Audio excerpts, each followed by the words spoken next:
Just Joe here, and I've got too many movies. Maybe I should watch one.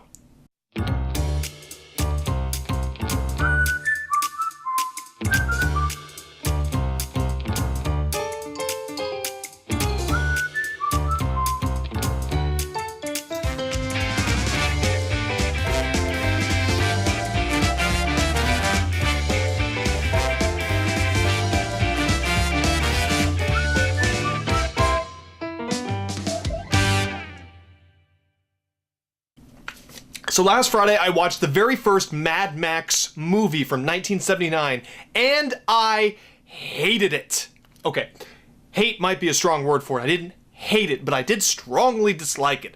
I only gave it, I believe, a 2.5 out of 5, the lowest I've given a movie so far, and even though it's not even close to being one of the worst movies, I've ever seen, it's not, a horrible movie, but I particularly did not like it. It did not live up to the hype, and, I've always read online that, if you didn't like the first Mad Max, you will definitely like its sequel, Mad Max 2, The Road Warrior. So, I'm excited to see this because I heard this is when the Mad Max franchise really picked up steam, when it really became Mad Max, So, here's the Road Warrior, and I'm not going to hit the road. I'm definitely not a warrior, so, whatever. But I'm going to, go watch it, like I said, I hit the road. I don't even know what I'm talking about anymore. Man, Mad Max really is making me go mad. I got 2 more movies after this, and I'm losing my freaking mind. I don't know what I'm talking about anymore, but I'm going to go watch this movie, so, bye!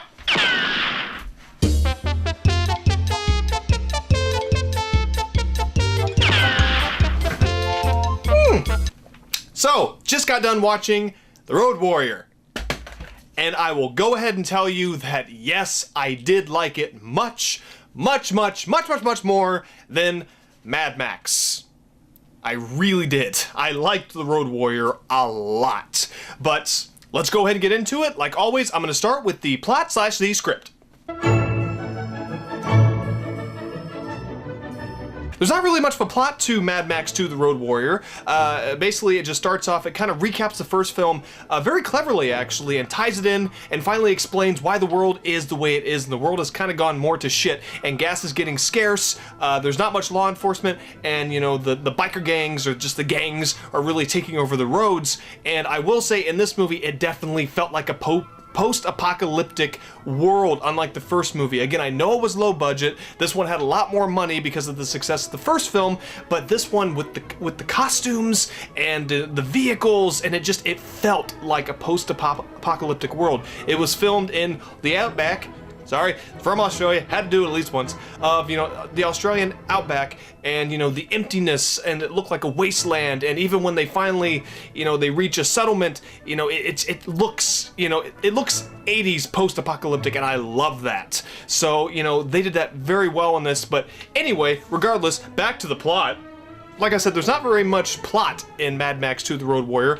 Like I said, it begins with a very cleverly done and well-edited recap of the first movie, kind of explaining who Max is, and he's basically just become a drifter, living by his own rules, trying to find gas. He's got a dog with him, and, there's a chase scene in the beginning, again, very well done, and he comes across this gang led by a guy named Humongous, and, Max kind of defeats them. He rides off, he meets this other drifter who tries to kill him. Max takes him hostage. He leads him to this settlement where they have a shit ton of oil in this tanker, and that same biker gang wants it too, and they're gonna attack them and take it. Max befriends them and eventually, helps them, begrudgingly, but he's gonna kind of take revenge. He's mad. He's mad. So in terms of a plot, there's really not much of a plot in this movie, but I think that works to its advantage because it doesn't need one.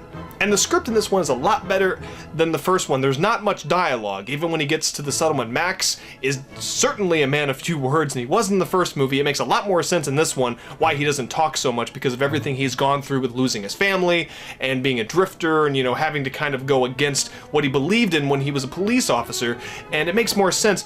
But at least when people talk in this movie, the dialogue makes sense, and it's interesting. There's not really many memorable lines, minus, a lot of the stuff that the bad guys say, and the bad guys in this, I enjoyed so much more. I liked the Humongous, I liked his second in command, that crazy guy with the mohawk. He was cool, he was memorable, and there's not lines I remember right now, but it was much more delicious dialogue. You know, it kept my attention, and it helped tell the story like dialogue is supposed to do. So the script in this, you know, was much better than the first one, where I thought the script was a huge pile of cow feces. You know, shit. Okay, next I'm going to move on to the cast / the characters. It's hard to really come up with a lot to say about, you know, the characters in this, because Max, you know, thank God Mel Gibson is so charismatic, especially back in his younger days, because he's a man of few words, the character, but when he does talk, it's memorable and it means something when he actually opens his mouth to say something. And so, you know, Mel Gibson, he's much better in this one than the first one. He's dirtier. He's cooler. You know, as a guy, you kind of want to be him a little bit. That cool drifter against the law and won't take shit from anybody. You know, and the rest of the characters, like the bad guys, I enjoyed. They're very memorable, and I hate to keep using that word, but it's like from the first movie, I don't really remember a lot of it, especially after, you know, it's been over a week, and I don't remember much of the movie. It was very forgettable. But in this one, I remember humongous. I remember the side characters. I know they have names, but it's hard for me to remember that.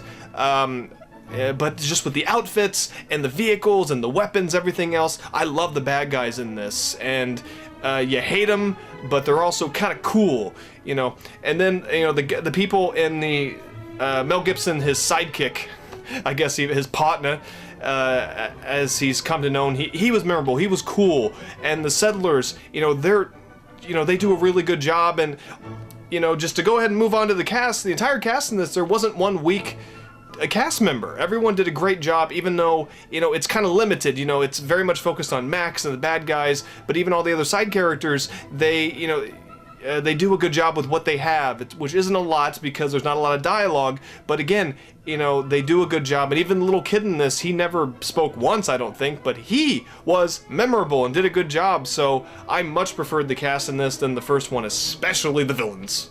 Okay, so last but not least, I'm gonna move on to the directing, editing, and the music. Once again, George Miller did an amazing job directing this. The chase scene, some of the greatest, even to this day, in cinema history. It's kind of actually, it's frightening. It's really frightening because how dangerous this must be to film. I'm sure they took precautions. It certainly didn't look like it, though, with these chase scenes. It seemed like there were a lot of close calls that were caught on film, and it was scary. But even regardless of the chase scenes, the direction in this is beautiful, and the cinematography, everything is well pieced together. The editing is so much better than the first movie, but everything, the direction, the cinematography, the editing, they all mesh in, and there's very little that I didn't like when it came to it, but some of the shots at George Miller, I don't even mean the chase scenes, just the shots and how much the choreography that went into just people riding into the settlement and all the people riding in, like, that wasn't CG, it was real. They had real people doing that, but it was like shots from far up on a cliff down below, and you see, it's amazing. And, you know, even the shots of the little helicopter thing, that was cleverly done. A lot of cleverly done shots with the action, everything else. You can tell how they kind of cheated, you know, and film cheat when in terms of, like, you know, to make the shot look real, but it's not okay, yeah, it's great, and like I said, George Miller hit a bullseye with this. It's nearly a masterpiece of direction. And like I said, the editing, much better than the first one. I don't know if they got a new editor or the other one, he finally got a clue or got some experience under his belt, but so much better, and it's so good. And the music in this, there's more music in this, and it's more fitting. It fit the film, it fit the themes, it fit the post-apocalyptic, you know, it's weird though, like in the end with the longest chase scene in the movie, at the very end of the movie, which of course, you know, it's weird. The music will go and it's awesome, and then it'll just kind of stop, and it doesn't distract too much, but it's weird how it didn't keep going. It's like they ran out of music, or like the record stopped playing and they're like, oops, oh shit, sorry, and they hit play again. But the music in this was much more fitting, and I liked it a lot. So my final thoughts on Mad Max 2: The Road Warrior, like, I don't really have anything to bitch about. Like, I enjoyed it. I don't think I enjoyed it as much as a lot of people do. Like, I do consider it a classic. and I definitely consider it's now one of probably my favorite 80s movies, you know, and I definitely see me rewatching it in the future, and that's what makes a great movie for me, is when I know I'm going to rewatch it. You know, because a lot of movies, even a lot of movies I own, I may never watch them again. But The Road Warrior, definitely. You know, Mad Max, nah. I hope I never see it again. Ugh, at least not for a long time. But The Road Warrior, I could rewatch again right now and probably enjoy it even more because I'll see things I didn't see before. And I love The Road Warrior. It's everything. It's like what Terminator 2 was to the Terminator, except Terminator was a good movie where Mad Max wasn't. But The Road Warrior is like Terminator 2 for me. It's bigger, better, badder. It's everything a sequel is supposed to be.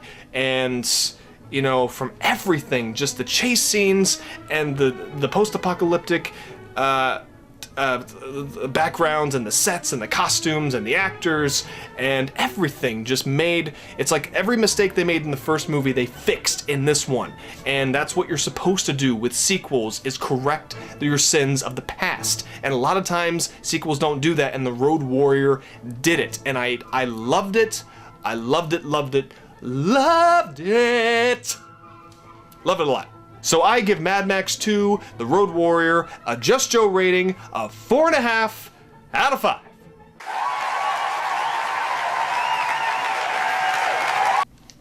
So thank you very much for tuning in for another Friday of Too Many Movies with me, Just Joe.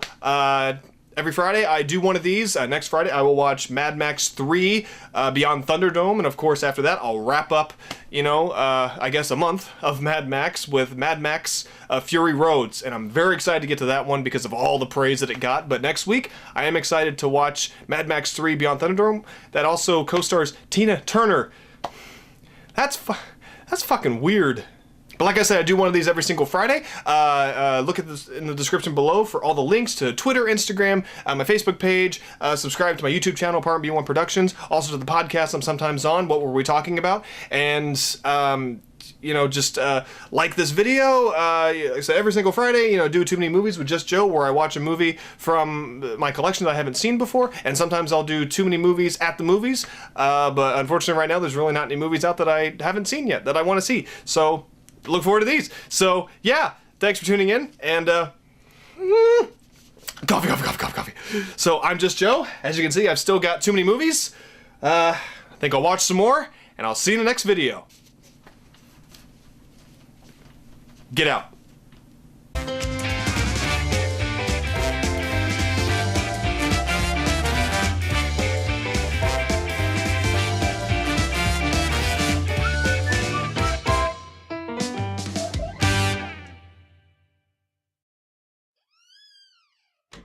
Quiet on the set.